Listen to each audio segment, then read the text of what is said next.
I wanted to talk today about joy. It's easy to get caught up in fighting the fight, guarding your peace, especially as a woman of color, that you forget to intentionally bring joy into your life. But there's something different about the fact about bringing joy into your life and letting it happen to you. And today we're going to be discussing how to create a tool to add to your healing toolkit for those dark moments when it just feels like I'm hanging on by a thread. It feels like life is dragging you.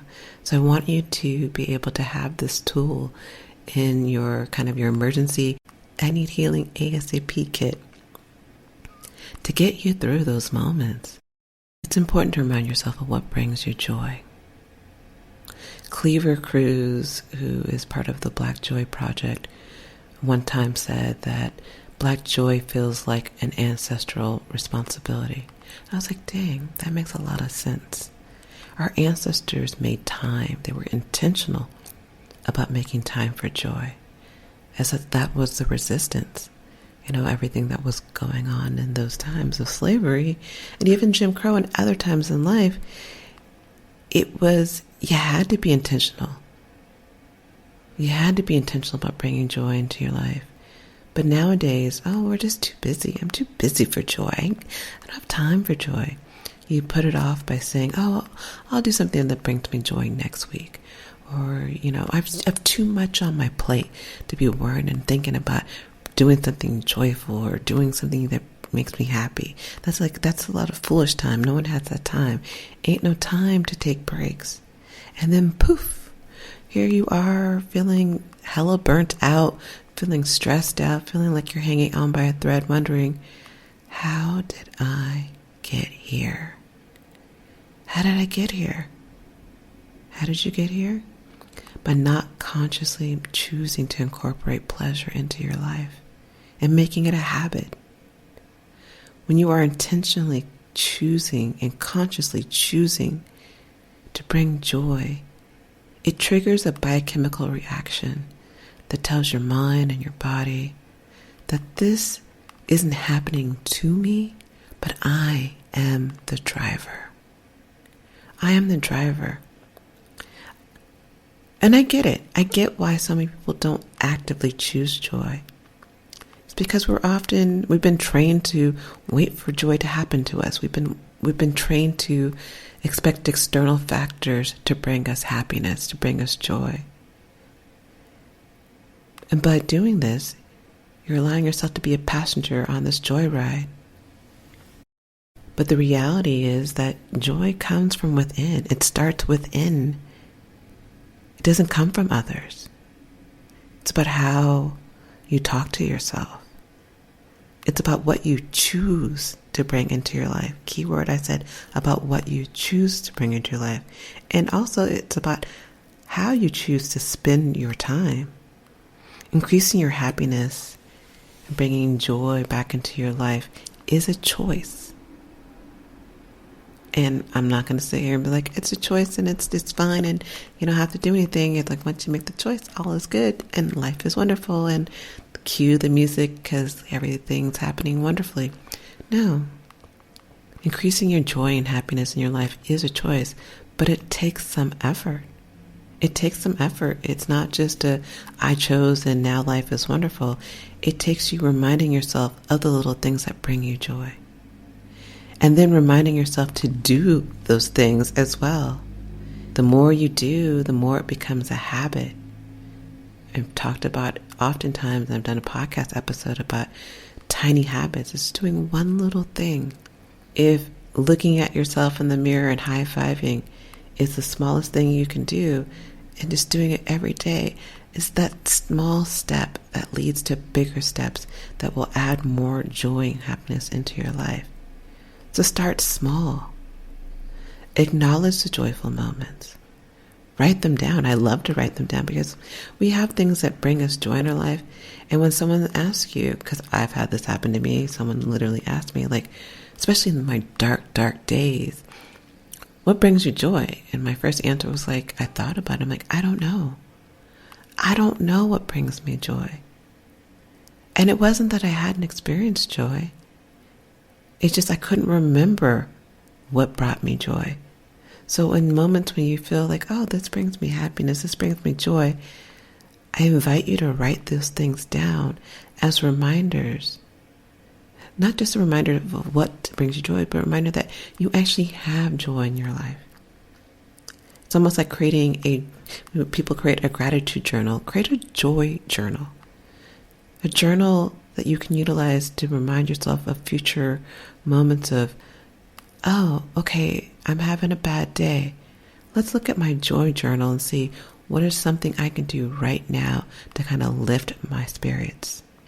The other tip that I've kind of incorporated a while ago, and I noticed it's an interesting thing. So the tip is that I skip the news first thing in the morning, but I also just started skipping the news, and it's good and bad. I'm going to be honest with you. It's good and bad. It's good because I miss out on most of the depressing things. The news is probably about good 90 to 98% depressing. Oh, this bad thing is happening. There's war. This person's happening this. Another person was killed. Oh, another person, another accident. The roads are bad. The economy has gone down. The news is rarely happy. And if it's happy, it's like a dog was saved today. And I don't know, that doesn't bring me much joy. But at the same time, I feel like I miss out on knowing what's going on in the world. So it's kind of like twofold. So I encourage you just to maybe decrease, especially in the first thing in the morning, bringing in news into your life, because again, it can be very depressing. You want to start the day off on the right foot, and sometimes that ain't the right, well, let me tell you, most of the times that ain't the right foot to be starting on. Life can feel like a lot. And I say this as someone who totally gets it. But when you don't stop to smell the roses, it feels even harder. It feels like you're hanging on. So what is the tool that I was talking about earlier in the podcast that helps me in moments of my darkest times when I'm feeling in a funk, or I feel like the world is trying to drag me, whether it's a job, relationships, or just everything seems to be quote unquote against me? I love having a joy list. I love a joy list, and it's a list of things that bring me joy. I ask myself, what brings me joy, and how can I recreate these moments? And I invite you to ask yourself these same things. Figure out what brings you joy and start writing them down. I created a list of a few things that may resonate with you to try to help inspire you to add something more to your life, to add more joy to your life, to inspire you to create your own list. Some people like organizing. It's not my jam, but that may be something that resonates with you, or creating DIY projects. I love being outdoors. Some people love cooking and baking. Figuring out what are your guilty pleasures. Is it reading? Is it learning? Is it having a kiki? Is it watching funny videos? Dealing with what blocks your joy will be able to also help you find your joy. Also, for me, I love using color therapy. It brings me joy. I don't know a lot about it to be an expert per se, but I know enough that when I switched out of wearing black, I noticed a difference. It is rare that you see me in all black, because for me, part of my joy is wearing bright clothes. Wearing clothes with either neutral white colors or wearing colors that are bright and beautiful. I love me some purples and fuchsias and greens. But it's also about adding color to not just your clothing, but adding color and brightening up your home. That might be a way to quickly add some joy into your life. So what are things on my joy list that, again, may inspire you in some way or not, is I love hearing a song that I associate with my childhood. Give me songs from the 80s. All of a sudden, I was at a restaurant last night with a friend, and all of a sudden, Tina Turner, Private Dancer comes on. It wasn't my favorite song, but it's one of those songs I'm like, oh my God, I love this song. It's coming on and I remember it. And it brings back certain songs, bring back certain memories. And that brought me joy in that moment. Finishing a good book.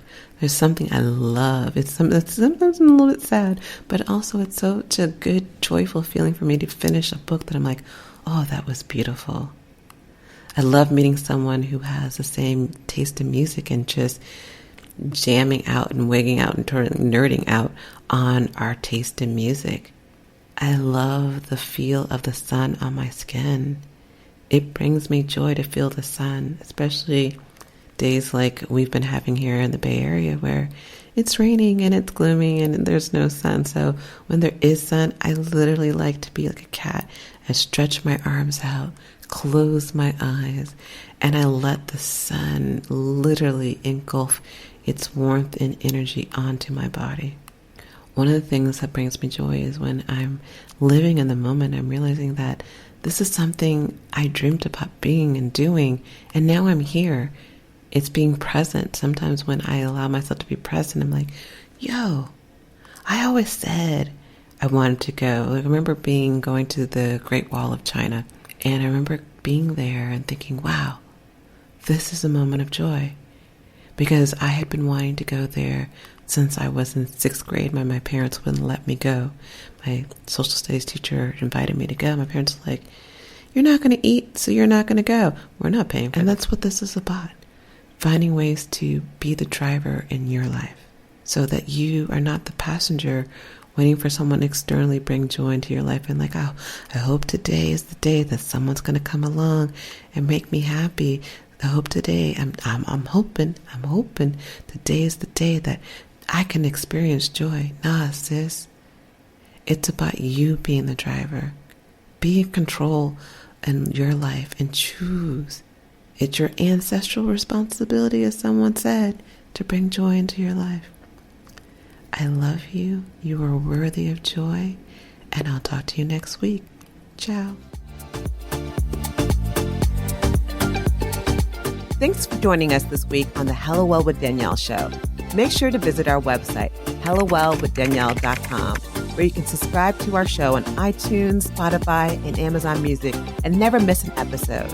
Also, you can follow us on social media at Hello Well with Danielle on Facebook and Instagram, and Hello Well Danny on Twitter. And if you like hella love the show and got some good nuggets out of it, know that I'm not too proud to ask for you to please leave a rating or review on iTunes so that we can continue to expand our reach and help other women of color. Again, thanks so much for listening, and I hope to see you next week. Ciao.